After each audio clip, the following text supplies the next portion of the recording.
Hey there, hi there, ho there, welcome back once again to another thrilling episode of Disney Compendium. It's Disney Compendium episode 51. Last week we talked about the ever delightful Tangled, right? Tangled, yes. It was Tangled, yes. Tangled, yes. This episode, we got something else cooking for you. I'm your host. I am your host, as always, JJ, and over there, my good buddy, my good friend, my co-host for life. I've got him trapped into this. Nick. Hey, JJ. How are you doing? Good, man. I'm kind of curious why we're talking about Winnie the Pooh Home Run Derby. Listen, I'm just feeling nostalgic for shit. Oh, yeah. 1 minute in, I've God, Christopher Robin's just like he's broken. Yeah, he's broken. The AI in that game. Yeah, no. Number 51 is just simply titled Winnie the Pooh. Winnie the Pooh. Winnie the Pooh. Not to be confused with The Many Adventures of Winnie the Pooh, which we've already done. You can go back and listen to that episode at any time. Or ever podcasts. Or Christopher Robin, the movie that would come out several years later. That's the live action Obi-Wan Kenobi starring Winnie the Pooh movie. So. It's like live action Obi-Wan Kenobi. I can't think of his actual name. I know Ewan McGregor. It's just funnier to say Obi-Wan Kenobi. No, the guy, Moulin Rouge. He's in it. No, Obi-Wan Kenobi. Hello there. Trainspotting's in it. He's in the. Okay. There is one thing. Did you watch the post-credits scene of this movie? I did. Okay. That was weird. But we'll get to that later. Wait, well, I did see. Okay, so I was watching the credits, but I don't know if there's something after that. There is a scene. There is another scene in the movie. Okay. Where Thanos shows up, and that'd be fun. That'd be funny, but it was. Let me get to the introduction, and I'll bring up what's going on in that end credits. 2011, Disney's last hand-drawn animated feature-length film from this studio. It's not the last hand-drawn animated thing that they do. It's just from Walt Disney Animation Studios. This is the very last hand-drawn animated film, which is a bummer, but also you understand that it's just not what's the market's there for anymore. Like, there is a market, and I think people would be happy to get a traditional animated film again, but it is what it is. It's not like they can't go back to it if they don't. It's not like they couldn't go back to it. It's not like they're doing a bad job. It's not like the earlier stuff that we've been watching in this CG stuff where it was like it's both like bad and it looks bad. It's like at least they're doing a good job. Like starting with Tangled, like Tangled looked good, and everything after this looks good. So this is just Winnie the Pooh, man. It's Winnie the Pooh, and we just got Zooey Deschanel from the jump, sir. Yes, just out the gate. What's it? Like, oh God, that's Zooey Deschanel. Zooey Deschanel singing the Winnie the Pooh theme song. She's quirky, JJ. She's quirky. She's the new girl, right? Wasn't that her? She's not like other girls. She's so the other girl. Yeah. This movie is like 60 minutes. It is barely a movie. It's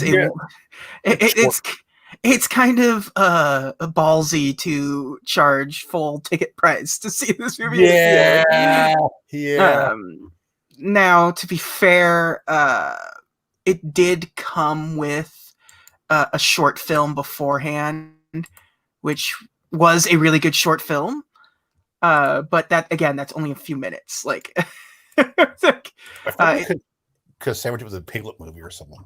Oh, yeah, something. Pooh's Heffalump movie, Winnie the Pooh.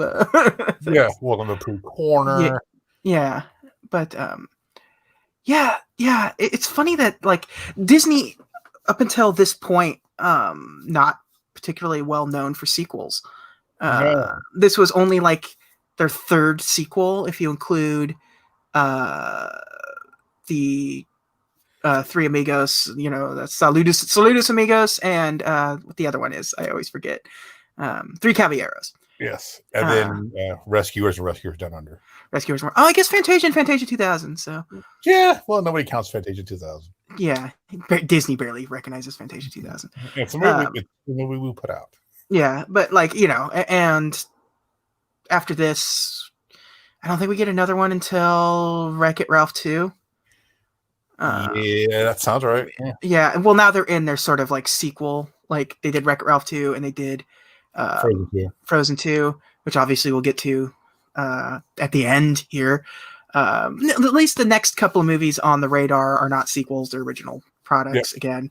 But they just kind of fell into this transitional period where it's like, well, you got to kind of strike while the iron is hot on Frozen in particular. Like it made sense to make a Frozen sequel, especially for sort of who was in charge of the company at the time. Merchandising. Yeah. Frozen the action figures. Yeah. Frozen the flamethrower. But yeah, this is just sorry. Yeah, this is just so we'll just get it's an interesting because it's a mix of sort of like just voice actors and real actors in it. Like Jim Cummings is Winnie the Pooh, and Tigger. Craig Ferguson's Owl, which is a good pick. He's he was good. He was good as Owl. Tom Kenny does Rabbit, and Tom Kenny is just he's one of the go-tos. Yeah, SpongeBob. He's one of the go-to voice artists. I don't know. Who did Eeyore? Bud Lucky, who is he's not real. He's a voice actor in the same way that a lot of these characters that you get, like whenever you talk about, it's like this is the best character in the movie, and it turns out it's like, oh, they were like animation supervisor for this sequence in the movie, and it's the same thing. He's just sort of one of those does a little bit of everything. They should have Peter Cullen. Yeah, he was character designer on Toy Story, Toy Story 2, Bugs Life. He's a Pixar guy. Like he worked on Cars and Ratatouille. He does the voice of I don't know who, Rick Dicker in The Incredibles, Chuckles the Clown in Toy Story 3. And he directed and wrote that animated short Boundin'. So yeah, because see, back in the animated series, it was Peter Cullen and Gary Chalk, right? Yeah. Did Eeyore? Oh, the guy that played Eeyore, Incredibles 2 was dedicated to his memory because he died in 2014 due to a stroke at the age of 83. That would explain why he sounds so old in this movie. Yeah, it's like in DuckTales Remastered when they had just like oh no, Scrooge. Yeah. Lucky was the father of animator, director, producer Andy Lucky, who serves as the namesake for the character Andy Davis in Toy Story. So Andy is named after, and is best known as the producer of the animated series Teenage Mutant Ninja Turtles. Never heard of it. Never. Sounds like a rip off of Biker Mike from Mars. And the original Teenage Mutant Ninja Turtles, not like a modern one, but like the original ones. So like, I don't know what that is. Sorry. Yeah. Okay. Well, maybe we'll do a podcast and we'll watch through all of of this little independent comic book series turned animated film. Ninja Turtles. Okay. Yeah. See, growing up in a glass bowl with chameleon lizards and tadpoles. Yeah. Did it ever cross the mind that it would ever get better than that? That is a joke for 4 people. It's okay, depending if you've like watched a Piece of Power VHS tape, or played Turtles in Time. Yeah, or you're like me and you have the arcade 1-up machine of Teenage Mutant Ninja Turtles and put it on Turtles in Time specifically so that's just constantly on a nonstop loop. Or if you're like me and you have arcade 1-up machine for Street Fighter, but you modded it to play Turtles in Time. which I totally own the rights to that ramen. You own the original thing. Okay, yeah. So here's the thing. So one of the creatures in the movie where they're looking for the Baxen. It's Yule Hauser. It's Yule Hauser. That's what I was talking about at the beginning. Like, I'm sitting there and I'm like, who is that?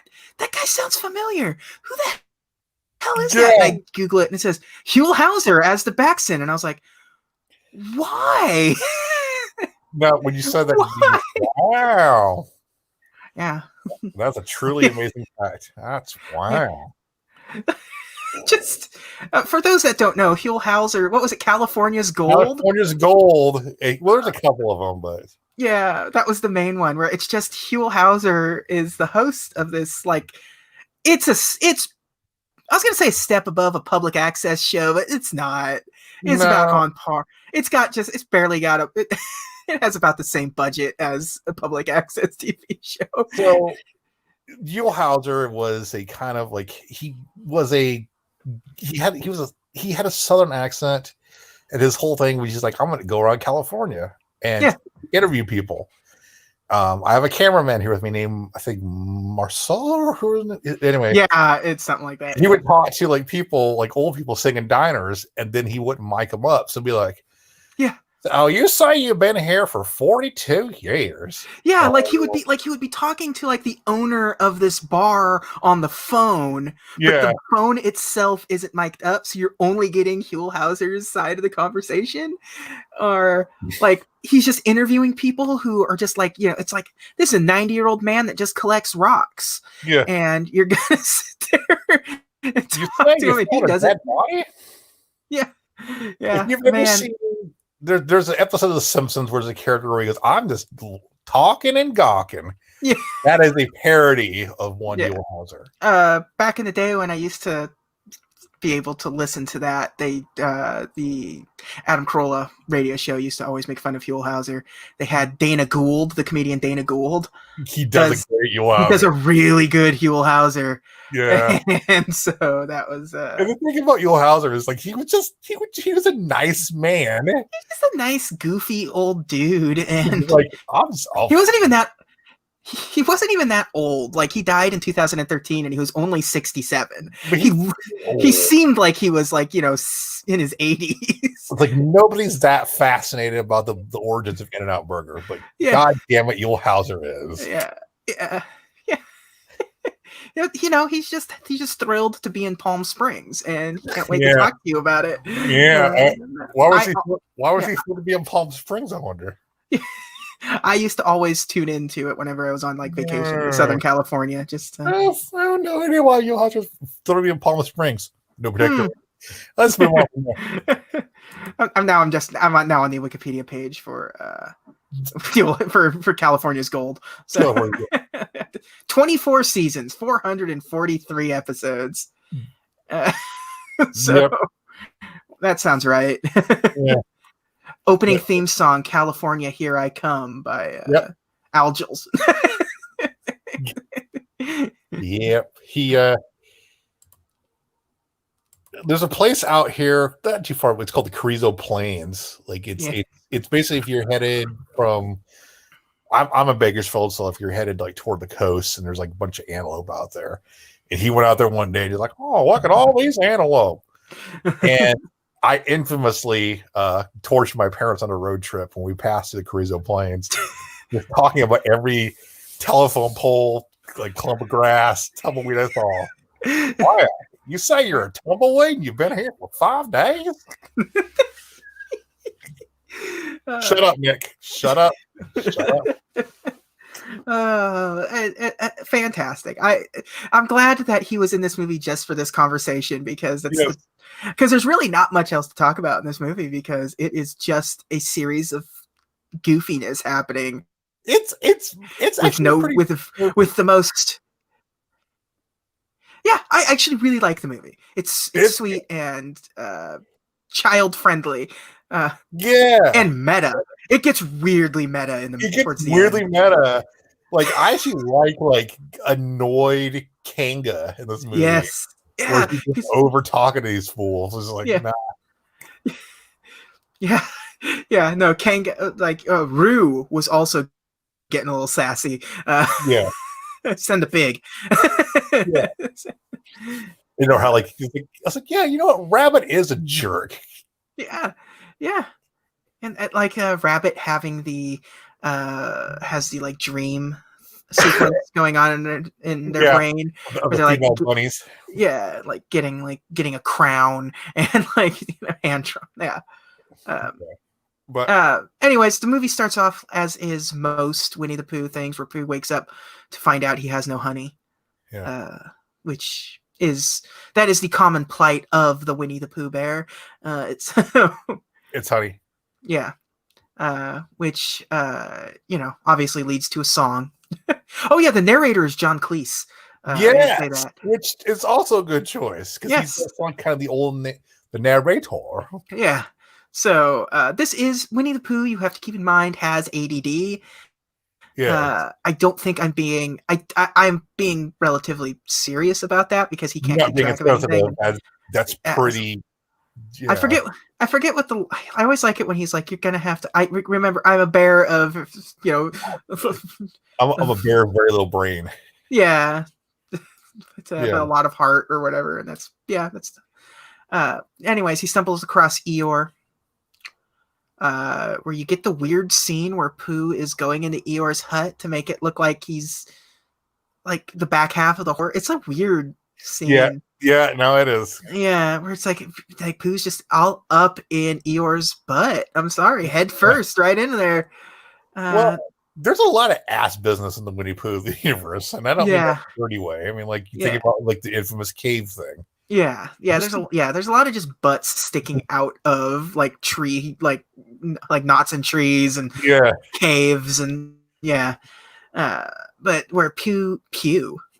okay, pew pew, uh, Winnie the Pew, uh, He stank. this, yeah, he, this is where he discovers that Eeyore has lost his tail, And and there's another clinical diagnosis for Eeyore: yeah, crippling depression. this is the absolutely saddest Eeyore has ever been, It really is, dude. and like to the point of him seeming legitimately suicidal, Yeah, like over losing his tail. yeah. And so the movie then pivots into finding his tail, where they all have to come together to do a very important thing to do, which is another song in the Yeah, movie. more To Zoe Deschanel. yeah, and so they all come together and they're Zooey Deschanel. Yeah, in this animal movie, it's Zooey Deschanel. um, but yeah, they're holding a contest to whoever can find the best replacement for Eeyore's tail gets honey.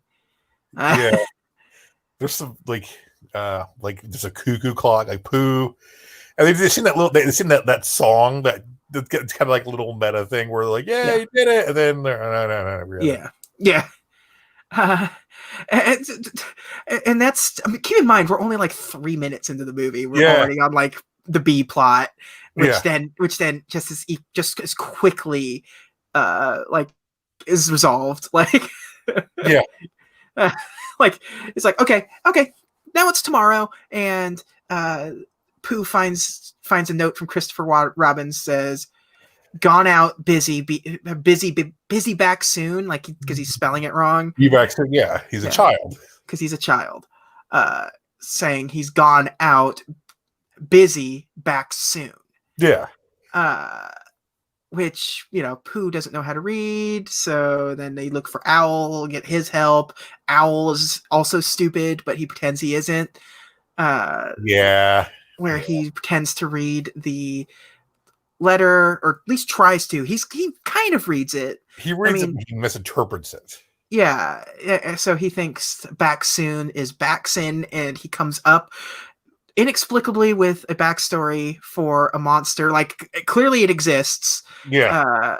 Because he has like, unless he's just a sociopath who's able to create these like horror monsters on the fly for like whole backstories to them. I was wishing everybody into the cornfield. Yeah. Yeah. But then he just goes. They go, "Oh, tell us more about it." He goes, "Oh, I don't know. You tell me about it." And they're like, "Oh, well, he does these things too." Like, yeah. Sounds good to me. Okay. sounds good to me. Yeah, if he did, he's he's the reason that you can't do this thing. Yeah. Oh, but it also, again, the movie goes meta because, like, then you have like Tigger who's out doing his Tigger thing. Yeah. Like dresses up as the Baxen, like, and then when you get to the end of the movie in the post-credit scene and the Baxen shows up, it's the exact same design. Yeah. So it's like they knew. And so it's like, oh, well, I don't know. Is this a wished into the field corn kind of situation, or the cornfield? Where the Baxen looks like a My Pet Monster, by the way. It does. That was in my notes. It's like, is it just a My Pet Monster? It's a My Pet Monster. It's My Pet Monster. Same color scheme and everything, purple and green with and blue. Yeah, the horn. The horn and everything. Yeah. This is the most British sounding Christopher Robin ever, by the way. Yeah. Which is funny considering which is funny considering like how British all of it's been. Like, yeah, but he's super British. Yeah. Yeah. Like he's like chimney sweep British. Yeah. It's don't go into your Mary Poppins accent. Oh, baby. You find some shad from this bird. Just Chris. No, I don't, Christopher Robin. I don't want to just pick. I willed that into existence, and I'm glad. Yeah. So anyways, they all. What? Sorry, go ahead. So there's not really a plot to it. Oh, I was like, is. No. There is, but there isn't. Like, because like that's the thing. Like now they're gonna capture it. So Rabbit digs a hole, and Tigger gets in a fight with a balloon. Which was weird. And then like Eeyore is now just going to be like Tigger's sidekick. Yeah. To hunt the Baxen. Where he's gonna be another. He's Tigger too. Like he makes Eeyore an honorary Tigger, makes him Tigger too. And like they go out, he dresses up as the Baxen and they go hunting while all of the Winnie the Pooh characters end up falling in this hole that Rabbit dug and they can't get out. And then you have that like who's on first section where Piglet's not in the hole and the rope's been destroyed. And they're just like, can you tie a knot? I cannot not. Like, so you can not. I like the part where they're saying, it's like Piglet, Christopher Robin's got a jump rope at his house. So you gotta go get it. And then Hal flies out of the hole. Yeah. And he goes and gives like Piglet this speech and he flies back in the hole. They're like, Al. Yeah. That was a great speech. Yeah. Just oblivious as idiots through the hole. That's the thing. Like, like Rabbit could jump out of the hole. Like we've seen Rabbit jump significantly well in the past. Like, I love it. They're all just so stupid. Like every single character is stupid. Like Eeyore is really the only one. He's not so much stupid. It's just he's so depressed that he just doesn't care. Like he comes back with like an anchor. Which just makes me think he tried to kill himself by drowning at some point. Like he's gonna throw himself into the creek. Eeyore is so immersed in his own BS that he's like, I don't care. But your friends need you. I don't care. Yeah, whatever, man. I'm just gonna smoke a bowl and watch my. But like Pooh ends up in the pit because he was trying to get honey out of that honeycomb or the beehive. He starts tripping balls and like he has the Homer Simpson in the Land of Chocolate style flashback of him just like everything is made out of honey. Yes. Wow, chocolate half price. We were talking about that was 10 minutes ago. But so Pooh ends up in the hole. Again, another song, Everything is Honey. Yeah. There's a ton of songs in this movie. Like for an hour, they really shove a lot of music into this movie. They're getting their money's worth. Yeah. It's a kids movie. This one is much more kids movie than any of the others. Talk about this one's very straightforward, designed for children. Like most Disney movies aren't like specifically designed for children directly. They're just designed to be family movies. Like this one's very much a kids movie. because that's what Winnie the Pooh was at this time. Yeah. Like, yeah. You say it's a kids movie, but I was about to say, like, this movie's structured like Trick or Treat. It is. Yeah. Yeah. So Christopher Robin drives a busload of the animals for Cliff.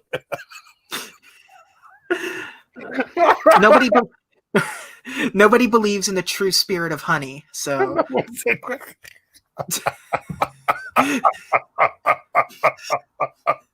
you've killed yourself on this one. Like, I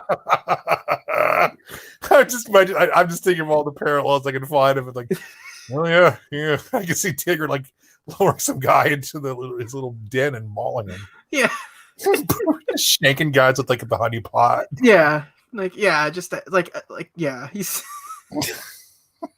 a broken piece of honey pot. Yeah, broken piece of honey pot. God, like a weird, like a bag that is either filled with honey or entrails. I can't tell. Yeah.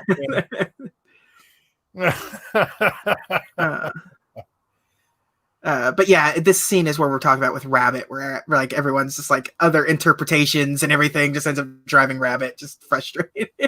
Yeah, because he and then saved the day by using the words from the story.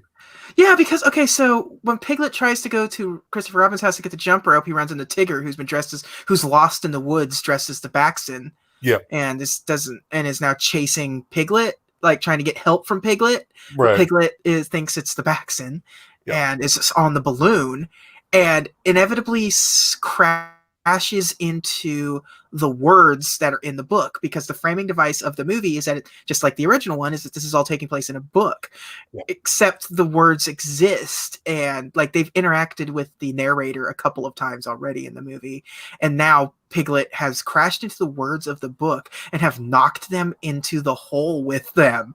Like, so there's a bunch of like word letters. Like, now it's the Simpsons monorail episode where Pooh is going to use the letters to create an anchor. Pooh is Deadpool in this. Yes, he's breaking the fourth wall. Like, he knows. He's aware that he's in a book. Yeah. So builds a ladder by the letter. Builds a ladder to the letters. Yeah. And they all get out, and then they find Christopher Robin, and he's like, "Oh, what are you like us looking at?" Yeah. And he's got like a tracksuit on, and he's like, "Yeah, just he made him a chav." Is that what you're? He's from Essex.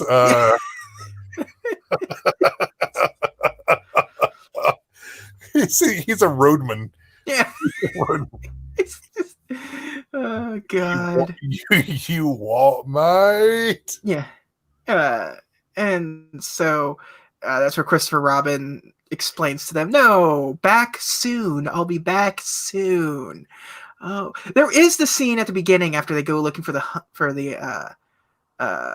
Baxton, where they say like, "And we'll be back soon," and Owl's like, "That just sounds a little like Baxton." Okay, well, see ya. Yeah. Like, Al, you idiot. Yeah. Al's a problem in this movie, by the way. You think about, like, you break it down, the cause of all the issues is Owl. Every issue is Owl. Every single thing. Like, Owl can also get out of the hole and doesn't. So, but misinterprets the letter. And as it turns out, who has Eeyore's tail? Yes. Who has Eeyore's tail, Nick? It is Owl. It is Owl. He's using it as a door. For the door, doorbell.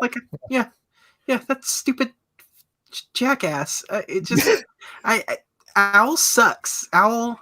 He kind of does, man. I love Owl. Yeah. Craig Ferguson now is on the list of he's gonna take the fall for Owl. So, because you think about like Winnie the Pooh, like Rabbit's always sucked. Yeah, Rabbit has always sucked. And Owl is always like, he's a know-it-all, but he's harmless. Yeah, he went from being like Cliff Clavin to just like an actual like antagonist. Like, yeah, like he's like it's one thing to like just make up facts and rattle them off. It's another thing to like actively impede investigations with your BS. Like he went from chaotic good to chaotic evil. Yeah. The red balloon from earlier, because it helped save the day, gets the honeypot, which Pooh is not happy about. He's not. He's like, don't think me, think the rod. And yeah. They go to Pooh visits Owl. That's where he finds out that Owl is the one taking the tail. Wait, what? What? What did you say? Say that sentence again. I said Pooh visits Owl, and that's where Owl finds out, or Pooh finds out Owl has taken Eeyore's tail. Okay. All I heard was he thought the Owl's taking the tail. I'm like, yeah. Good for Owl. Yeah, good. Get it, Owl. Get it. Yeah, it's been using. Episode, I'm so sorry. You're just losing your mind. That's okay. So Pooh returns the tail, and Pooh gets the honey in the end. So he returns the tail and gets honey. Yeah. And he's like, a giant pot of honey too. Yeah, it's like he could like fit inside the pot of honey. Like, where did this come from? I think about how absolutely gross Winnie the Pooh is.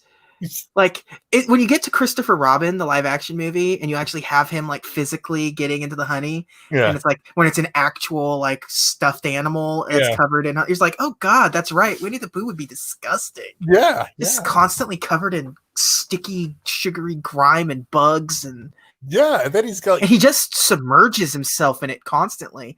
So, and none of that, he's not a real bear. No, and he's got his belly hanging out of a half shirt like he's Ralphus. Yeah. Oh, yeah. He's not in shape. He's a stuffed bear covered in honey and exclusively lives in the woods. Like, yes. So he's definitely also not getting washed or cleaned or anything. So, yeah, that's the movie, man. This absolutely nothing happens and everything happens. So I freaking love this movie. It's great. It's empty calories, but that's okay. You watching like you're like, yeah, I feel better about watching that movie. Yeah. It's just happy, and you can't go wrong with just happy. You know, there's kind of like low impact. You know, there's really no antagonist outside of Owl. Owl just leaving like crimes, like taking crime scene evidence and Oh, I thought it just like mess with his forensic DNA. Like, no, what are you doing? So there's not a whole lot about sort of production in this movie because it was just one of those things. Like, we should make another Winnie the Pooh. Yeah. So the like the crew like went to like Sussex to like visit like A.A. Milne's like where they see his original stories and go to like where he was from and what he was doing and stuff, following his footsteps and learn all that stuff. So they did go to the East End then. Yes. So your Christopher Robin is relatively too bad. And they did hire one animator that worked on Winnie the Pooh and Tigger 2. So they did have somebody attached to the original Disney ones involved there. Some continuity. There was like they were a lead storyboard artist for the movie. And the pitch for the movie was just a little short of Eeyore losing his tail, and that's what got the movie greenlit. And they specifically chose not to do it CG because they just knew that Winnie the Pooh would not look good in CG. You think about every video game you've seen Winnie the Pooh in like 3D, and it's nah. Yeah, not a fan.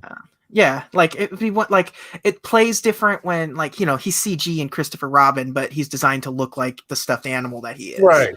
which works different when if you're trying to make a sequel to the Many Adventures of Winnie the Pooh and you just make it CG, it would be so wrong trying to make those character models push into a third dimension. It just doesn't work. Because when you have the hand-drawn animation, you like go, okay, here's where the seams are on him and things like that. And then it's like, no, don't. Yeah. And it was originally going to be based off of like 5 Winnie the Pooh stories from Milne's original books, but it ends up just being 3 stories that they kind of loosely took some inspiration from. So, and also there was an announcement at one point. John Lasseter said that you're going to meet more of Rabbit's family, and they never made it to the final film. So that's a shame. And by a shame, I mean not at all. Yeah, I mean, thank God. So yeah, there's really wasn't a whole lot of, craziness. There was nothing. It's not like some of the other movies where there's like, it's like, well, the CG we had to develop an entirely new system. Yeah. It's like we took the engine from Jurassic Park and we made it into this thing. The movie, you didn't watch it. I didn't watch it, but I have watched it before. The short film that played with it was a short film called The Ballad of Nessie. Mm-hmm. I have seen it. Okay, cool. So yeah, it's in that Disney collection. Yeah, and it's got like with her little rubber duck and everything. Yeah, it's God, what's his name? The narrator. He's Billy Connolly. Billy Connolly. Yeah. She cried and she cried and she cried. Yeah. Yes. Billy Connolly, best known for. I'm trying to think what would be the best thing for the Disney show to say that he was from. He was in Pocahontas. He was in Muppets Treasure Island. I always thought he was in Monty Python, but he wasn't. He was not. No, I always assumed like he was in Monty Python. I was like, I'm looking at his TV stuff, and I'm like, maybe he was, and we just can't. It doesn't look like it. Billy Collins got a great voice, by the way. He does. I'm just looking at his. He was in Beverly Hills Ninja. He was Japanese antiques shop proprietor, so I'm sure that was a. I'm sure that was non-offensive in any way, shape, or form. Sure, yeah. Boondock Saints. Oh, yeah, I know. Okay. Yeah. Yeah, okay. Noah McManus. Yeah. The Last Samurai. Hey, I you know what? I remember him Last Samurai. That movie's all right. He was X-Files, I want to believe. He was Father Joe in that. He was king. He was the king in Brave. I guess that would probably be. Oh, yeah, okay. That makes sense. Yeah, go figure, huh? Yeah, right. So it's Billy Connolly, and then I like that Nessie short. It's a good short. Yeah, it's a cute twist on. Yeah. What was it? Sure. She's crying. That's where the lock comes from. Yeah, because some guy named McDougal takes over like her little pond and turns it to a golf course, and she cries tears. And a mini golf course, not even like a good golf course, like a putt golf course. Right. So she like cries and cries and cries and cries, and when she stops crying, she's created the lock. My kids watch the whole the thing that's a part of, and sometimes all the women is going, and she cried and she cried and she cried. so yeah, that's a good short. I like that short. That's what played with it. I guess it says here that in some international screening episodes, the episode Cubby's Goldfish from the Disney Junior series Jake and the Neverland Pirates was also sometimes the short beforehand. So okay. So there you go. Critical reception, Nick. Positive? Overwhelmingly positive. It's at 91% on Rotten Tomatoes. Average review rating of 7.2.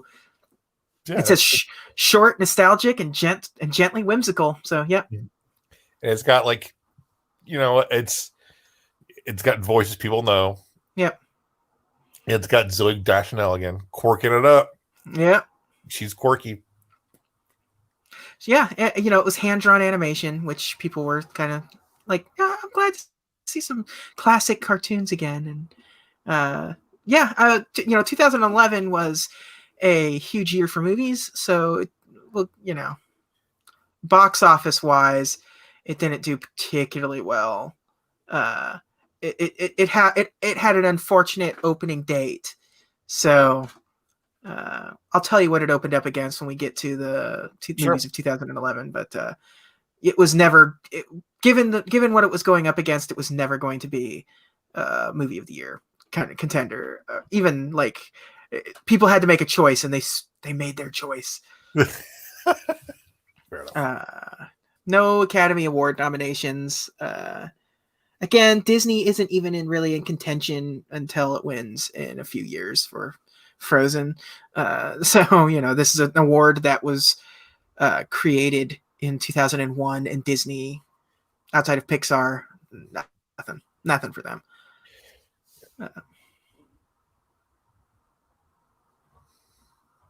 Were you going to say something? Sound like you were going to say something. Yeah, I was trying to think like what the heck it opened up against. Like, oh, I was thinking in my head, what did it open up against? It's pretty obvious once I say what it's going to be, but okay, we'll get there. I'm trying not to.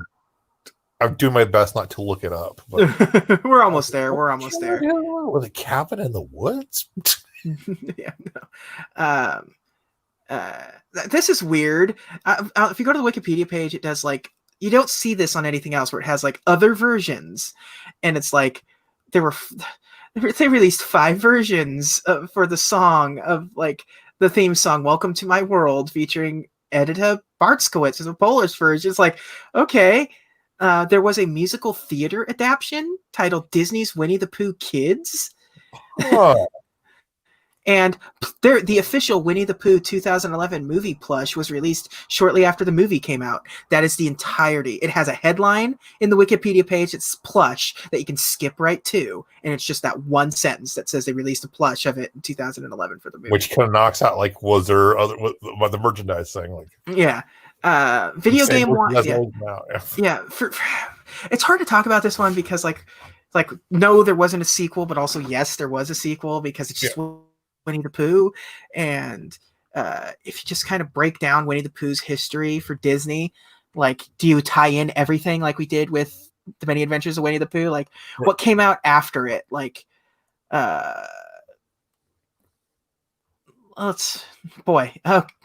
Lord. I'm completely lost on this stupid. Many Adventures of Winnie the Pooh came out in 1977. So Winnie the Pooh came out in 2011, and then the next movie is Christopher Robin in 2018. Right. It's a live action. It's not animated. I guess it is animated, but not. It's computer. Yeah. They weren't real stuffed animals, JJ. Yeah, I refuse to believe. Straight to video. Anything else afterwards that was straight to video? It does. I don't think so. I don't think so either. No, there was something just before in 2010. There was Pooh's Grand Adventure. Super Duper Super Sleuths is the third Winnie the Pooh film based on the series My Friends Tigger and Pooh. That was 2010. It was a heffalump time. Let's see, short films. There's all the short films. Nothing after that. TV series. Well, we know Winnie the Pooh's been Disney. Video games. Yeah. Video games. Kingdom Hearts, obviously. Pooh's Home Run Derby was 2010. So. And then I think Pooh was in. He was in that Mickey Magical World game for 3DS. Yeah.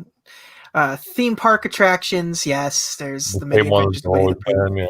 Yeah, we've already talked about that. Nothing specifically for this movie. It's more based off of A Blustery Day from the original Many Adventures movie. So, there's not much to talk about with this movie. It's just a sweet little movie. It's just nice to sort of have this here until you start to go into more crazier movies going forward.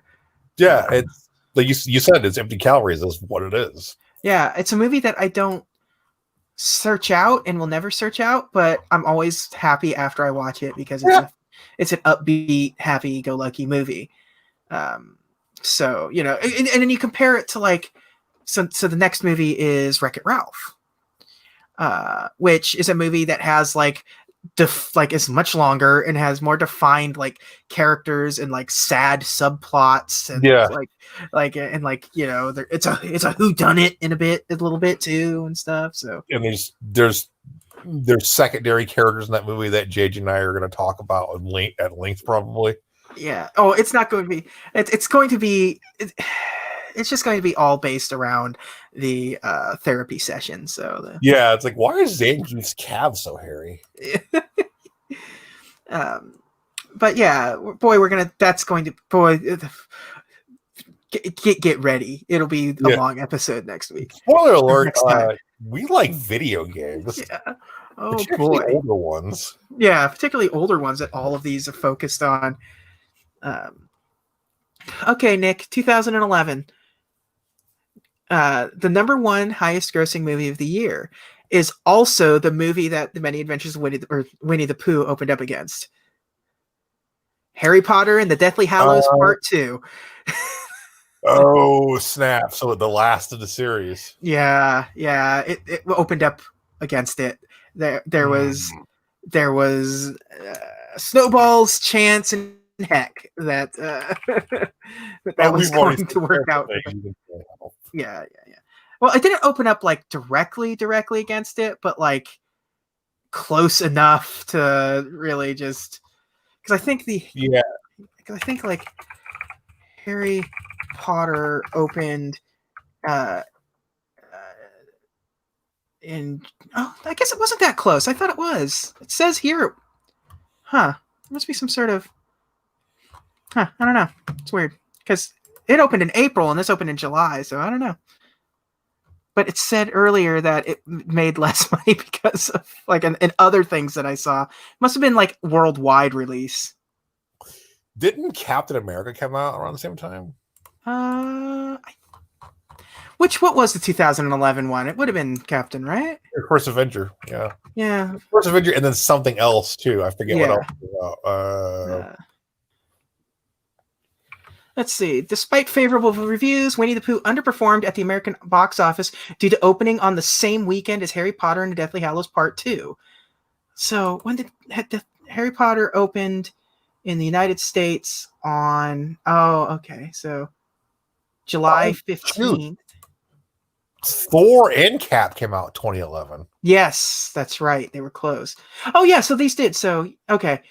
And Winnie the Pooh had its world premiere in Belgium in April, and it opened July 15th, and so did Harry Potter open July 15th in America as well. So they opened up against one another. I was like, I read that more than once. How is it different on this particular page? And now I see how, and it makes more sense. They're going off of its world premiere date instead of its actual like nationwide date. Anyways, that was number one. The number two highest grossing movie of the year. Hey, guess what? None of these highest grossing movies of the year is a Marvel movie. You're gonna be mad when I say it too. Oh God. Give me a hint. Roll out. The Transformers 2? No, Dark of the Moon, which I think is 3. 3? Is it 3? Yeah. Well, maybe. Yeah, because it's 3. It's 3. It's 3. Yeah. 3 has the best scene in all of the Transformers movies up until Bumblebee came out, where it's just the final showdown between Prime and Megatron, which is a really good scene, and I love that scene. Yep. Where Megatron's like, "What would you be without me, Prime?" And Prime says, "Well, let's find out," and then hits him in the head with his arm axe, and cut his face off. It pulls his head out, spine and all, like a Mortal Kombat fatality, and that's it. Like, oh man, that's the Prime being a complete badass. I love this. And it's Optimus Prime. That's the fun thing about those movies, in a sense, where it's like it's still like it's not a different Optimus Prime than I grew up with, because it's the same voice actor. Yeah. So it's, it's I love that. That's the best part of that movie by a long shot. And little shattered glass Prime you got there going. Yeah. Number 3, Pirates of the Caribbean on Stranger Tides. That was kind of the weakest one. That was the 4th one, right? I think so. The last one, I guess, wasn't it? Because you had the first one was Curse of the Black Pearl. Yeah. Second one was no, wait. The last one would have been Dead Men Tell No Tales or something. Because it was World's End. Yeah. What is it? The last one has Javier Bardem in it, right? Yes. I'm just now at World's. Okay, so at World's End is the last one. Yeah. The worst of the Cornetto trilogy. Yes. Sorry, it is. Wait, no. At World's End is the one that has Johnny Depp, Orlando Bloom, Stellan Skarsgård. Yeah, Stellar Skateboard. Wait, no, because Orlando Bloom wasn't in the last one. No. They kind of wrote his character off. That's correct. They had his son or whatever. Yeah. Okay, so that last one is Dead Men Tell No Tales. That was 2017. On Stranger Tides is where they have him take the curse of whatever. Dead Man Tell No Tales. Yeah, Dead Man's Chest. At World's End on Stranger Tides, Dead Men Tell No Tales. Okay. It was like Johnny Depp needs money. Yeah. That first movie I love an awful lot. Really like it. Is probably one of my. It might be my favorite Hans Zimmer score. It's cool. It's close. The theme song to the Pirates of the Caribbean movies is like really good. Yeah, it's like dun dun dun dun dun dun dun dun. My wife was in color guard in high school, so she likes to go to like high school band competitions and takes me with her. Yeah. And I kid you not, at least one high school from Chico, California, they're doing the Pirates of the Caribbean. Oh yeah. 2 and 3 are just okay, but it's like they shouldn't have been 2 movies, and the second movie suffers because it has to be part 1 of 2. Yeah. And it sucks. Like, it ends on the biggest cliffhanger possible, and part 3 doesn't exactly have the greatest wrap up. On Stranger Tides was not good. No. Number 4. Dead Men Tell No Tales was okay. It's still not great. Javier Bardem's character was really fun. The thing that's cool about on Stranger Tides was or no, it wasn't on Stranger Tides. It's the 2 and 3, like the CG on whatchamacallit on Davy Jones is like insanely good. Yes, it is. Like it's like recognized as being like going above and beyond like what CG was doing at the time. So his tentacle face. Yeah. Javier Bardem's character is all right. It's okay. It's more. It feels like it's trying to be the first one a lot more. Like which is fine, but it's not great. Javier Bardem is just fine. He's a good kid. I like him for everything. Number 4, Breaking Dawn Part 1. Twilight Breaking. Number 5 is Mission Impossible Ghost Protocol. I like Ghost Protocol. I like Ghost Protocol an awful lot. Everything, like, I've always liked the Mission Impossible movies, like, except for like 2 is like the worst of them all. Wait, like, is 2 the worst though? I think so. Which one had Limp Bizkit in it? Was it 2 or 3? I don't remember that much. 2 was the one that was directed by John Woo. Wait, I actually kind of like 2 because it's when we throw the sunglasses and they explode, right? Yeah, but it's also the one where they overdo the face thing. Like every other scene is somebody like, oh no, but it wasn't him, it was him, and it's like straight, like the entire movie is that. Like, and they have the craziest like directors. So the first Mission Impossible, Brian De Palma. Yeah, you don't think of. Yeah, you know what? That movie's good. That first Mission Impossible it's is real so good. Number Toast. two, Toast. number two is John Woo, who I love John Woo, but I don't like John Woo's American movies. Yeah. His Chinese stuff is, his Hong Kong action movies are way better. Inspector Tequila, Hard Boiled is like so good. I have an autograph of John Woo. I have a Laserdisc autograph of John Woo. He was going to do the Teenage Mutant Ninja Turtles movie at one point. That would have been bonkers. Yeah. I would have probably been more inclined to watch it. It would have been like he would have been like Raphael, like swinging his size around as like doves are flying around him and stuff. Yeah. And Mission Impossible 3 is J.J. Abrams. Now, you see, you don't like American John Woo, but he did Face Off, sir. That's what I said. I mostly don't like American John Woo.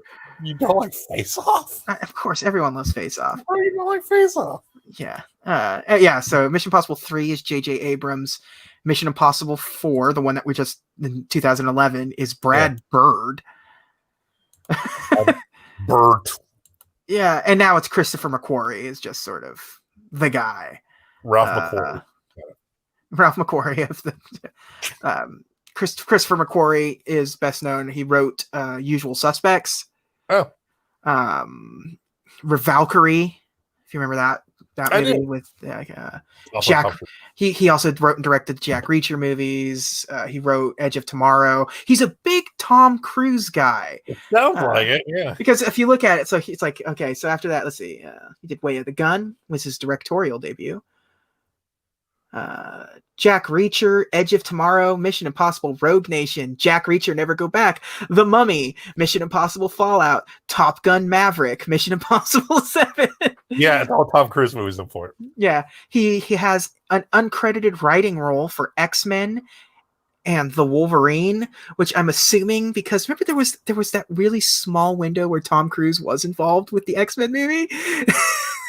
The original? Yeah. No, there's like a really small window where it's like we're kind of trying. We're thinking about getting him for Wolverine. He would have been a terrible Wolverine. He would have been about the right size, but that's about it. I don't need like hammy Tom Cruise, Tom Cruise and up Wolverine. You want to make him like Cyclops or something? That's fine. He also wrote an episode of NYPD Blue. Yeah.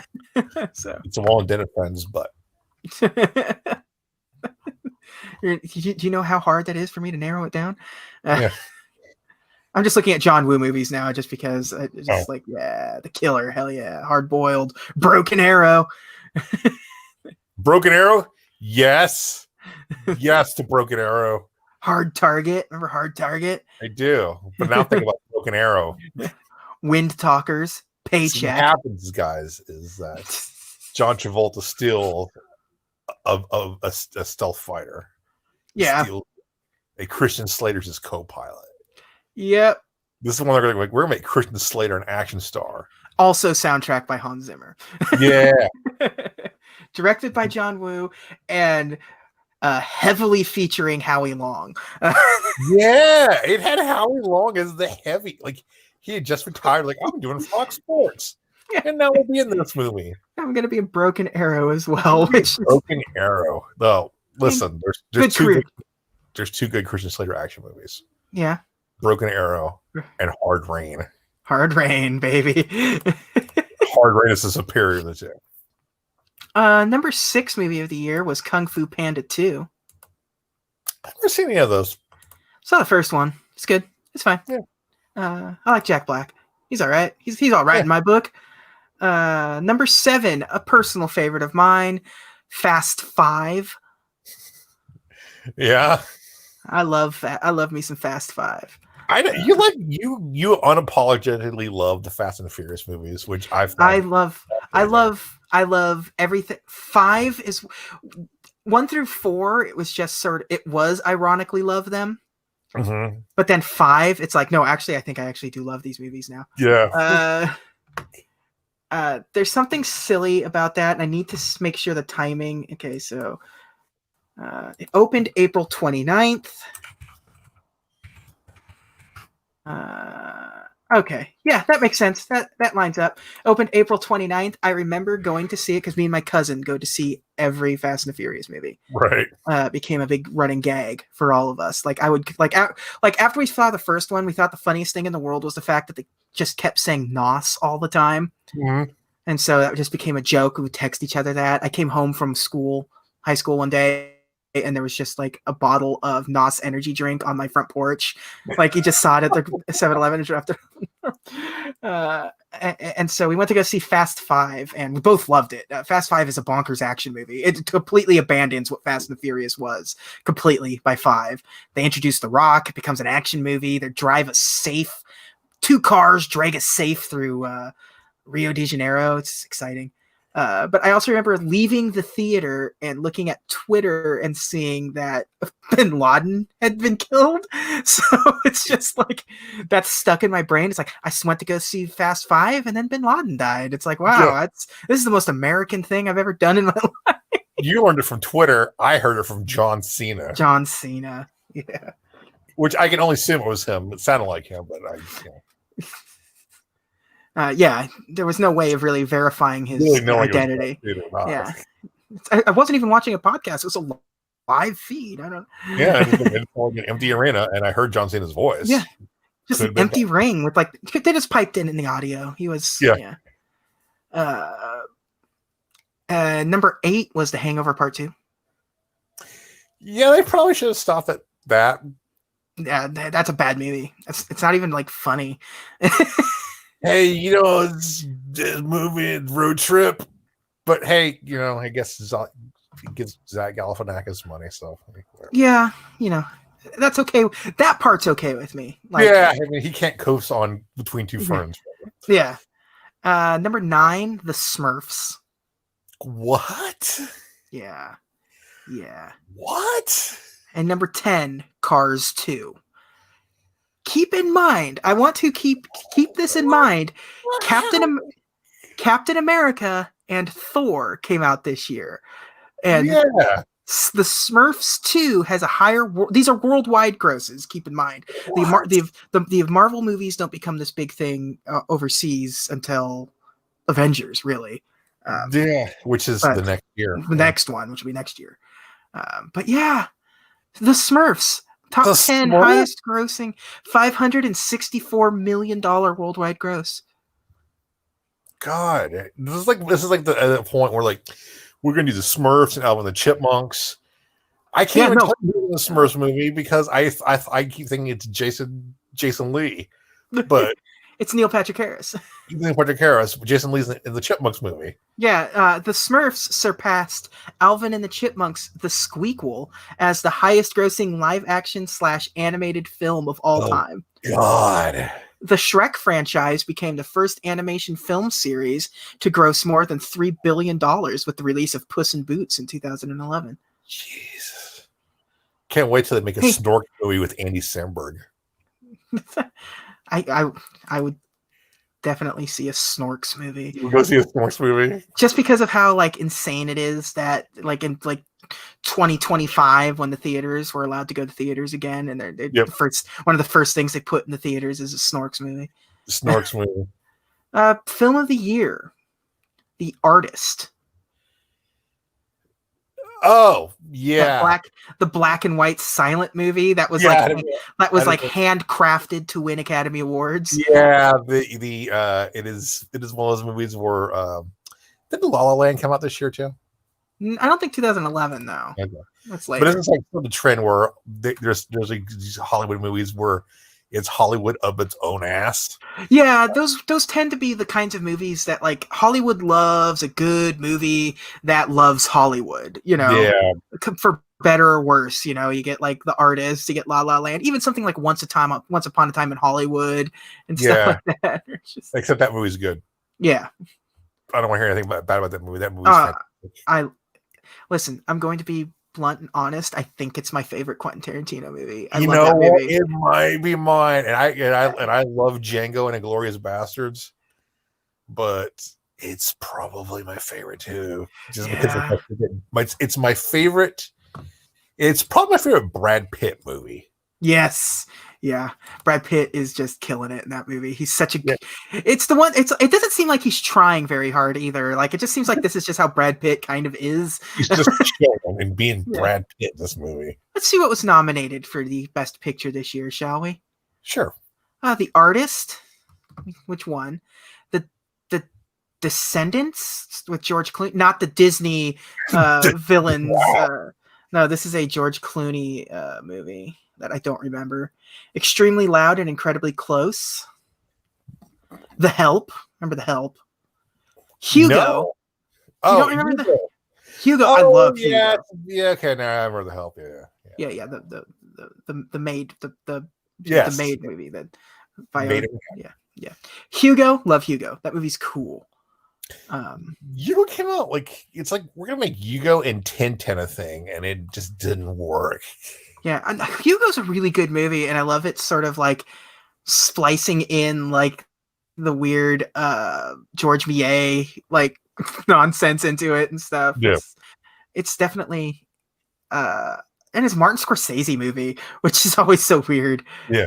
Because you think like that doesn't seem like a Martin Scorsese movie, and then you look at Martin Scorsese movies and like, oh, it's just that all of his biggest movies are these gangster movies, and like everything else is like super weird and not like what you expect out of him. Like Passion of the Christ or Temptation. Sorry. Yeah, I'm just looking at it as like Mean Streets. That's definitely in his The King of Comedy. The Color of Money, which is always funny with me. That like, yeah, that's right. Color of Money. Yeah. Last Temptation of Christ, Cape Fear remake. Kundun, which has a very important place in Disney history. Got them kicked out of China for the longest time. The Aviator.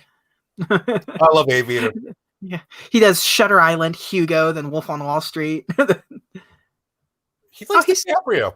Yeah, he's doing Killers of the Flower Moon. That'll be an interesting. I read that book. He's doing Kill la Kill. Like what? Oh man, hell yeah! I could just picture him like James Cameron gave him a bootleg fan sub of Kill la Kill, and now he's like all in on. After he made his Alita movie. Yep. Anyways, Midnight in Paris, Moneyball, War Horse. Movie. Yeah, and Moneyball's a good movie for the most part. It's like one of those biopics that's like, oh, this is mostly wrong, but okay. Yep. And Tree of Life, which boy howdy is that also another Brad Pitt movie. I don't know if you ever saw Tree of Life. No, I've not. It is a Terrence Malick movie that tells you what to expect out of Tree of Life. I don't know if you've seen many Terrence Malick movies. I don't know. I don't believe I have. Thin Red Line. I've seen that movie. Yeah. Yeah. New World. Yeah, it's something else. It like starts off with like dinosaurs and it's the film begins with a quotation from the Book of Job. Afterwards, a mysterious flame light flickers into darkness, and then it's like, yeah, it goes through like the history of time in a weird way. It shows like the universe getting created, and it's just like this insane history of the world. Tree of Life. I'm like, it's a tree, and it gives a boy an apple, and then he's old. He's a place to sit. Yeah. I got Brad Pitt, Jessica Chastain, and Sean Penn in it. So, well, you lost me at Sean Penn. Yeah. Best animated film. If you went, that's perfect. The BAFTAs and the Academy Awards gave it to Rango. I like Rango. And the Golden Globes gave it to Tintin. Oh, well, there you go. We're talking about Tintin. I don't know if you did you see Tintin? I did see Tintin. I did see Tintin. I thought it was all right. It's weird seeing those character models in like 3-dimensional space, but I remember watching the cartoon on HBO back in the 80s, I think.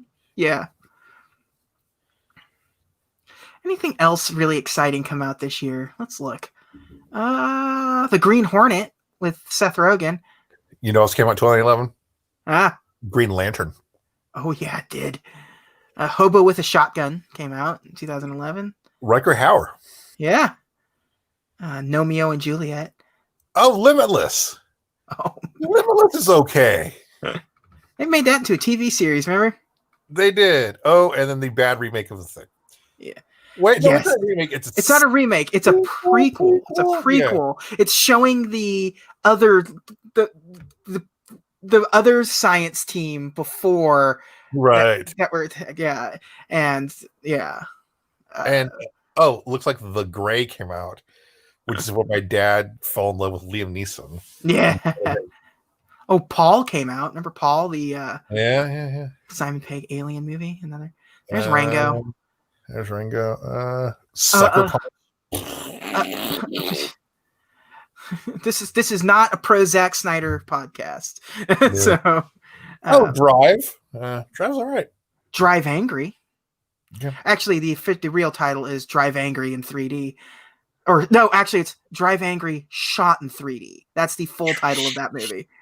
Oh God, you know what came out this year? Big Mama's House, like 2 or 3. Cowboys and Aliens. Yeah. Like, how did you sucker both Daniel Craig and Harrison Ford? Oh man, remember Beastly? Do you remember that movie? Where it was like that weird. It was like in that vein of Twilight. Yeah, Twilight, Beauty and the Beast with Vanessa Hudgens and what? Wasn't she also in Sucker Punch? I think so, and also like one of the Olsen twins was in it. Gross, dude. Battle Los Angeles. The Lincoln Lawyer. Oh, was it? Oh, Mars Needs Moms, which we could do a whole episode about the sort of impact Mars Needs Moms has on. It had The Rock in it, didn't it? What? Didn't I have The Rock in it? No, that was a different sci-fi space exploration animated film that did horribly. Was that Planet 51 or was it? Yeah. Or was that the one? Or was that the one with the Bazinga guy? I can never. No, the one with Bazinga guy was Home. Yeah, I can't remember. No, Mars Needs Moms was a movie that performed so poorly for Disney that it like changed everything going forward. Like movies that were being made were canceled and stuff just because it was like such a poorly conceived and released film. Like they were working on a Yellow Submarine remake. Oh no! Yeah, and they put a teaser trailer out for like D23 and everything, and it was going to be what's his name Polar Express and that Christmas Carol and stuff. Yeah. It was going to be him, so it was going to be that creepy Uncanny Valley CG sort of thing with the Yellow Submarine, but like that movie failed, and so like they canceled that, and like it started changing some like concepts for other sequels and like original content and stuff coming forward, and like it hurt a lot of Disney stuff. We should talk about that movie one time. Source Code by David Bowie's kid, which was his follow-up to Moon, which it's a good movie. It's not as good as Moon. I don't know if you ever saw Moon. No, I think I made the joke last time about the 3DS game. 3DS FPS game, yeah. Ooh, Attack the Block came out. That's a good movie with John Boyega. It's like one of his like first movie roles. It's really good. Also this year, the Jason Momoa Conan. Ooh. Eh. Oh, Rio came out. Remember that? That was like the Angry Birds movie. Yeah, but like everyone thought it was the Angry Birds movie because that's like at the peak Angry Birds is 2011. Like I'm talking about I still play Angry Birds 2 on my phone. Hop. Oh yeah, CG was just becoming this thing. Hop came out this year. Hannah, remember that? That was good. That movie that's Rambo but with the little girl. No, I probably watched that movie. Yeah, and I think it just recently had a TV series on Amazon, but they like cut out one of it's like the movie is Hannah Hanna and the series is Hana. So it's like Taz, Yeah, ECW Taz. Hannah Heller is a 15-year-old girl who lives with her father in rural northern Finland. Since the age of 2, Hannah has been trained by Eric, an ex-CIA operative from Germany, to be a skilled assassin. He teaches her hand-to-hand combat and drills her target shooting, and then like. She does then she like goes into like the woods and stuff like that. Like it is First Blood, not like cool. I'll check it out. That sounds interesting.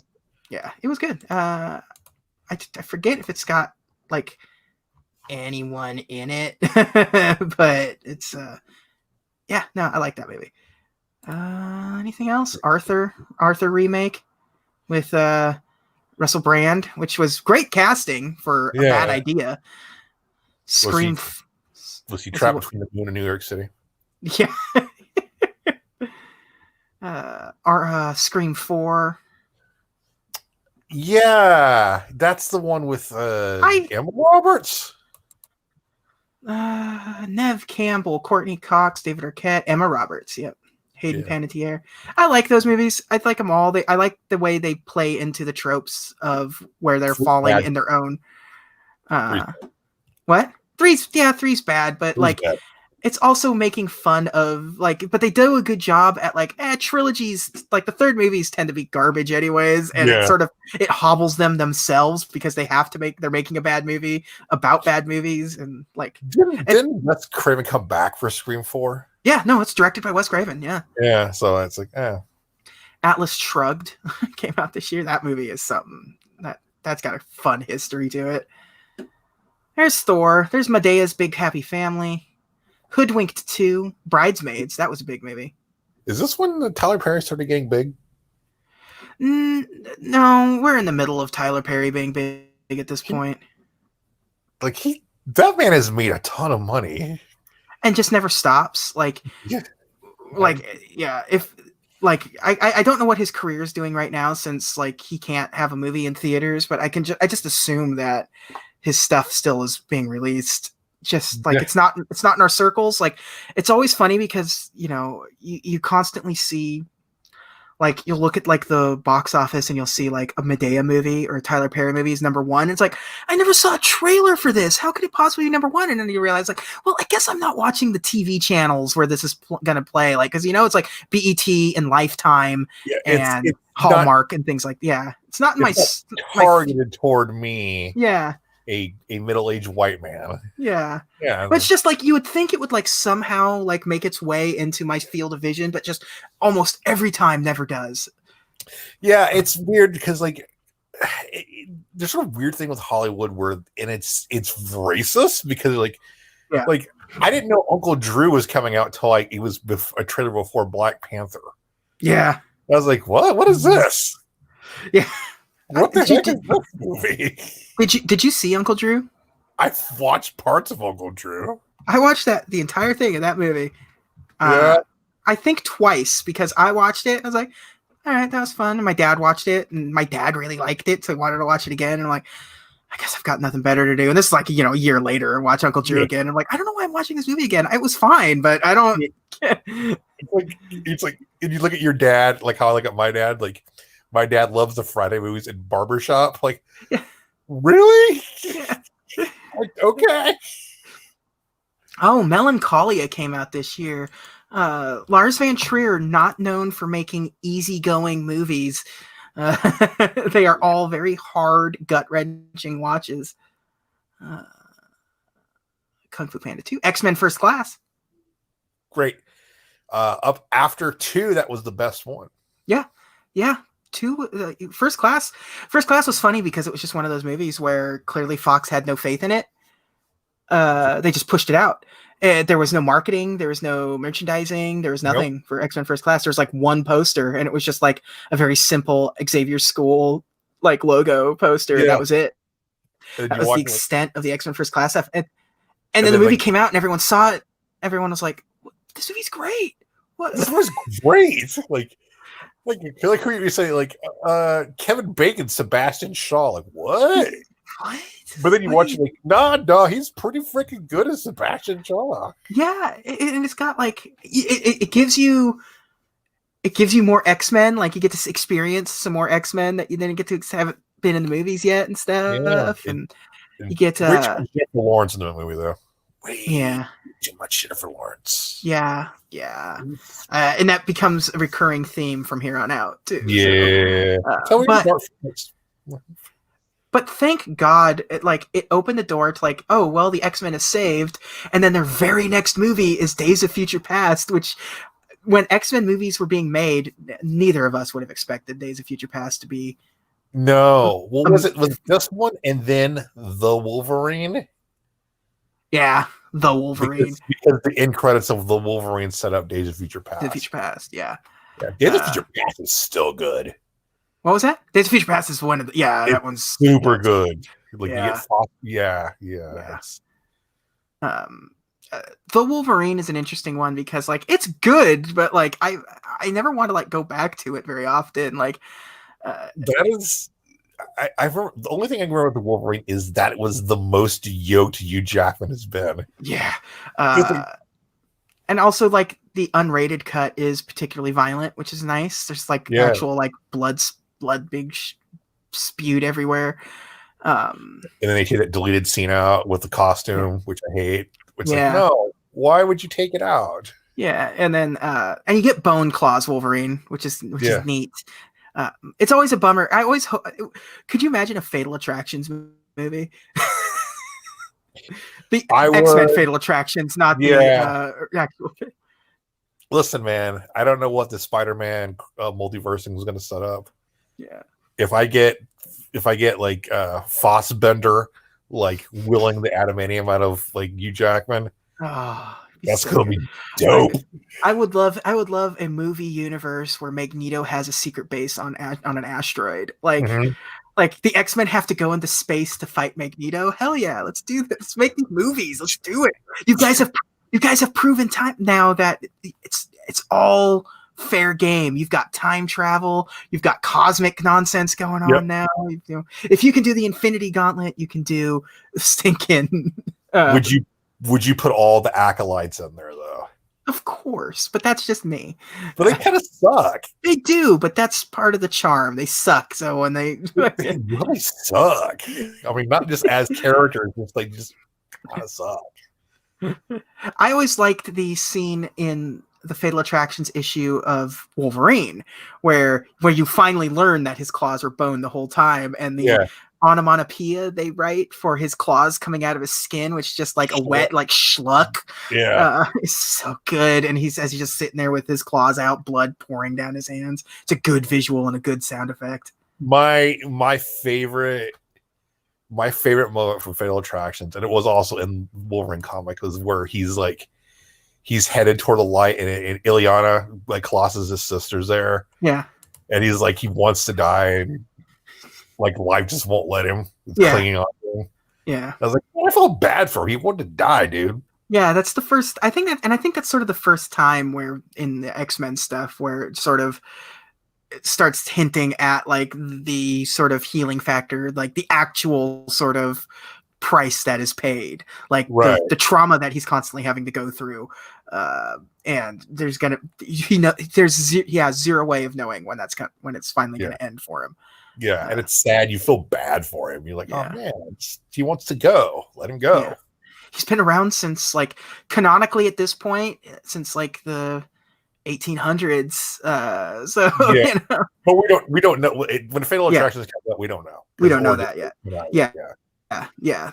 Not for another like 20 years to do like the origin comic or something.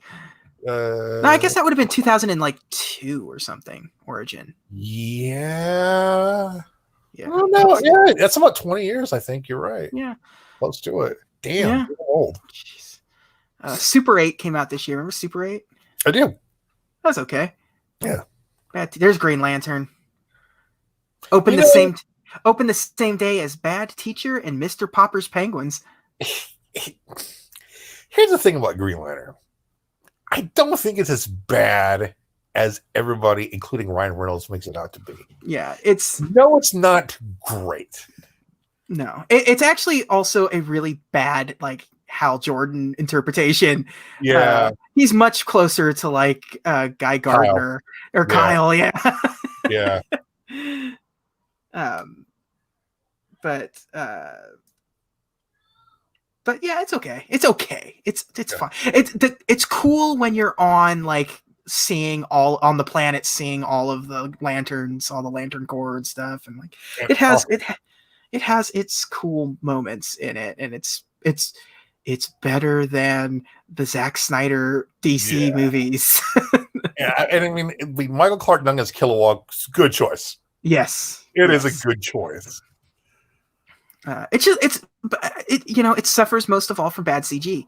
Yeah. If they spent more money on it and had better effects, it probably would have been a better movie overall. But it comes across as cheap, and when it looks cheap, it feels cheap, and when it feels cheap, you're just like, what?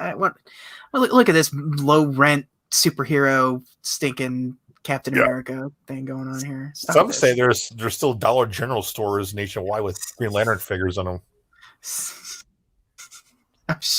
There are. I mean, that's the funny part. Cars 2 sucks. Don't watch it. Yeah. Transformers. Anything sucks. Else? Don't watch it. Monte Carlo. The Collaborator. Herbie Goes to Monte Carlo. What the hell? Captain America: The First Avenger.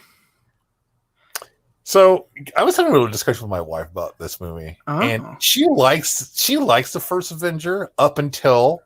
Or she likes it up until Star Spangled Man with a Plan, and then she said after that it becomes a boring war movie. I was like, okay, I get it. And yes, Star Spangled Man with a Plan is my favorite part of that movie. It's great. It is great. No, I just recently watched that movie again for the first time in a very long time, and I was like, boy, I really do really like this movie, huh? Because it really is. It's a golden age comic book brought to life. It's great. It has all of the sort of writing and aesthetic and feel of a golden age Captain America. It doesn't try to modernize it in any way, shape, or form until the very, very, very, very end. No, and then do you remember like the whole discussion about like, wait, the Chris Evans looking like Captain America? Yeah, like Human Torch is.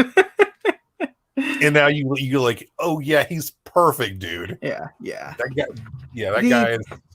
The speaking of effects, you had that, but like the effect of him being a small, scrawny guy is really impressive. It still is. Yeah, it still looks convincing. Yeah. Let's see, anything else big? Final Destination 5. Phineas and Ferb movie. Rise of the Planet of the Apes. Yeah. I own that movie. I've never watched it. Never watched it, huh? No. Is that the That's the one with Is that the first one in the reboot? I think it is. It's what's his face? Yes, it's the first in the reboots. What's that guy's name? God. I mean, that's a loaded question because there's lots of guys in that movie. You got James Franco. James Franco. Okay. Yes. Yeah. Then yes, it's the one with James Franco and John Lithgow. Yeah, I bought that 50th anniversary Planet of the Apes set a while back. Yeah. And I've only watched the original ones. Yeah. No, Rise in particular is very, very, very good. Okay. I really like Rise. The second one is okay. The third one is more disappointing. But it is what it is. But yeah, no, I really like that. I really like Rise of the Planet of the Apes. All right. Yeah, I will check it out. I think it was Mark 1. That's all I care about. Yeah. Roger Ebert gave it 3 out of 4 stars. Oh. And praised Andy Serkis's Caesar. Oh, that's right.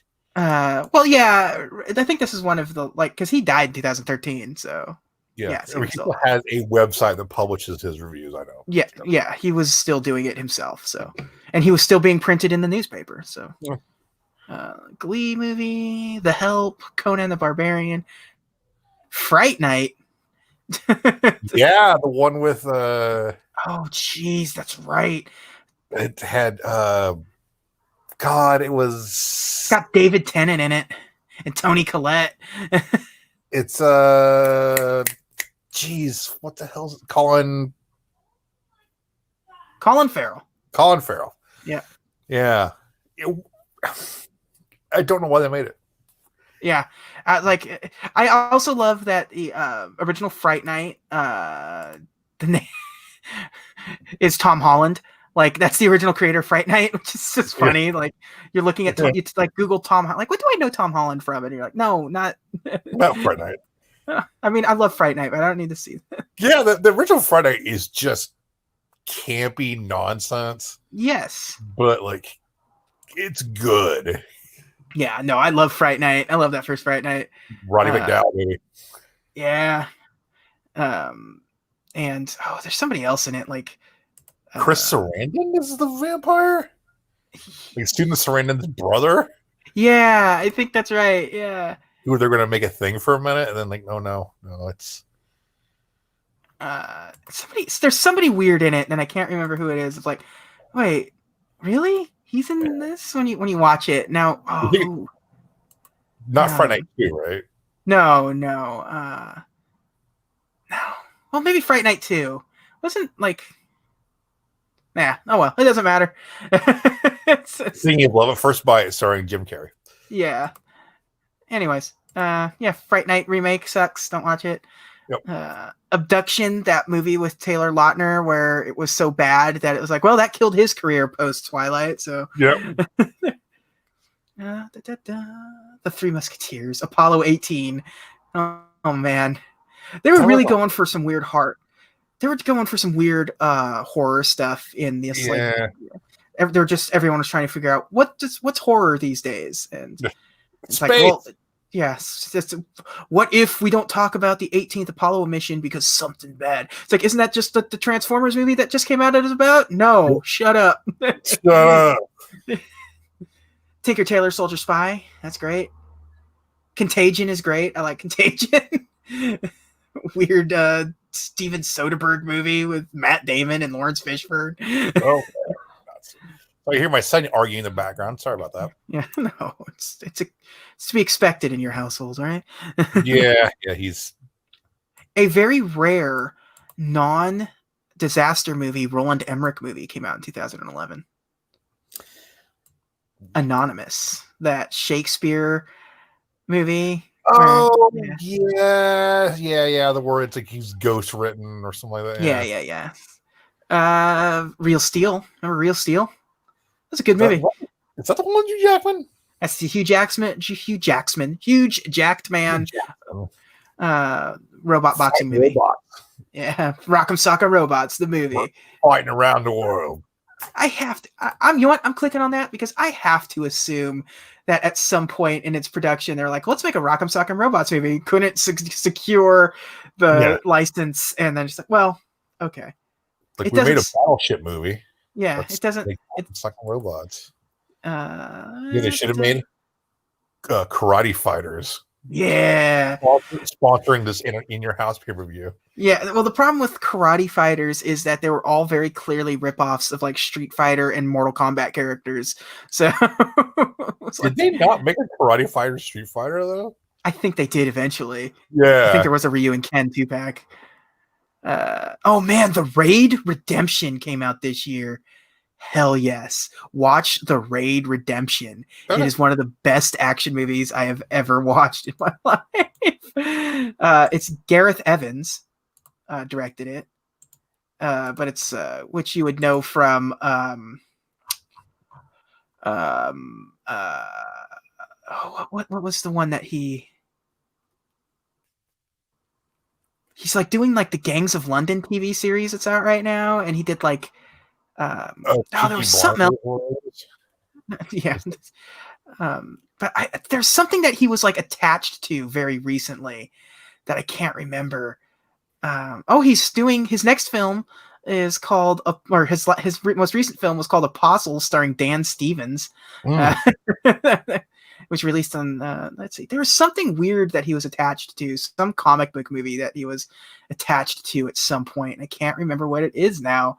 See if I can find. Oh, he was Oh, he passed on. He was offered Justice League Dark, and also he pitched an idea for a Deathstroke movie, which he would do a great death. So, The Raid is one of those movies that it's like it takes place in like one location, and it's just like this guy having to fight like all of these gang leaders and gang members and stuff in like like a dilapidated apartment building kind of thing. It's just violent, explosive filled. Like, remember that Dread movie? Yeah. It's in the same vein as that Dread. How many fight scenes are there in this movie? It's all hallway fights. Yeah. I'm a fan of the hallway fights. And there's definitely a sequel called The Raid 2 that and it's Indonesian. Like, it's got a white director, but the movies are Indonesian. So they're great. Absolutely could not. And they're cheap. I think you get like the 2-pack at like a Best Buy for like $13. Yep. Moneyball. Goon. I've seen Goon. Yeah, I figured you would have. Sean William Scott in a hockey movie. But it has Liev Schreiber in it too. Yeah, it does. Which I just love Liev Schreiber. So yeah, best part of Wolverine Origins. He's the best part of a lot of things. Yeah. They did the 3D re-release of The Lion King. When I say 3D re-release, I mean the 3D where the special glasses, not the 3D CG. Yeah. Or the case. I think when my wife and I went to see it, we're like, can we just watch? We're going to watch the 2D version that's also out. Straw Dogs remake for some reason. The Human Centipede 2 full sequence. Oh, well, finally. Yeah, I definitely saw all of those movies. Yeah? I saw all the Human Centipedes, AMA. If your first question is why, the answer is I don't know. Well, I mean, to be fair, didn't you say like one of the last movies you saw in theaters was Suspiria? No, one of the last movies I saw in theaters was The Fog. But I definitely did see. It was definitely Suspiria. Definitely was close to being one of the last movies I saw in theaters. Like the original, right? The original. I've seen both Suspirias in theaters. Thank you very much. That remake feels like it's 4 hours long, and it's not a remake. It's just using the same name and the idea of it taking place at a ballet school with witches. Does it have anybody falling to barbed wire? No, but it does have somebody being forced to perform ballet telepathically until their body gets completely mutilated and they piss their pants. So, as one does. Yeah, go watch Suspiria, the original one. Oh, I love it. It's one of the beautifully best. Horrible. Yeah, it's like it's not like super violent in terms of how the genre. Wait a minute now. Let me finish the sentence. In terms of what you get from pretty much any other movie from this director, and Dario Argento, and B, like the genre of giallo horror as a whole. It's that, which is saying a lot considering it's still incredibly violent. It is. But it's also only 90 minutes and it doesn't really mess around too much. It's just like, it's a story that tells itself and resolves itself all within 90 minutes, and you don't feel like they screwed anything up. So it's just, that movie it's weird because it's messed up, but like the color and the lighting of it, and they use the color to like look at. Yeah, they use the color to like train you to like learn what's going to happen next and stuff. Yeah. It's good. It's so good. It's Snow White and Seven Dwarfs. Yes. Hey, that's Paranormal Activity 3, Nobody Cares, Tintin, Puss in Boots, Tower Heist. Or Tower Heist. What? Was Batista in that? Maybe. It's definitely got Ben Stiller and Eddie Murphy in it. No, then never mind. I think that's some other movie that came out. The J. Edgar movie with Leonardo DiCaprio as J. Edgar Hoover and Armie Hammer. Yeah. Oh, the Muppets. Remember the Muppets revival movie? I saw that in theaters. Me too. That's a great movie. Great soundtrack. Yeah, I liked it. The lady next to me was on looking at Facebook during the movie, and I was pissed off at her because like. Cool thing about I like it when they do the when they're actually in their telethon thing, and it's like, now here's a barbershop quartet singing "Smells Like Teen Spirit," and it's like Haywire, the Gina Carano, Channing Tatum action movie. That doesn't sound like anything I'd want to watch. It's okay. It's Steven Soderbergh. It's okay. It's got Bill Paxton in it, Michael Douglas, Antonio Banderas, Ewan McGregor. What is Michael? It's called Haywire. Okay, yeah. Gina Carano, Channing Tatum, Michael Angarano, Ewan McGregor, Michael Fassbender, Bill Paxton, Michael Douglas, Antonio Banderas. That's your. It has all those people, but stars Gina Carano. It's like her first movie too, and kind of her last movie. But yeah, Jack and Jill. Jack and Jill came out this year. This one was Adam Sandler. Starring Adam Sandler, and Al Pacino, and Katie Holmes. The fatties fart too. Yeah. Adam Sandler. The Gray, the girl with the dragon tattoo.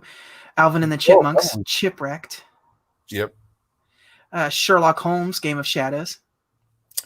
That one's all right. I didn't mind. We Bought a Zoo. Oh God, that's also got Brad Pitt in it.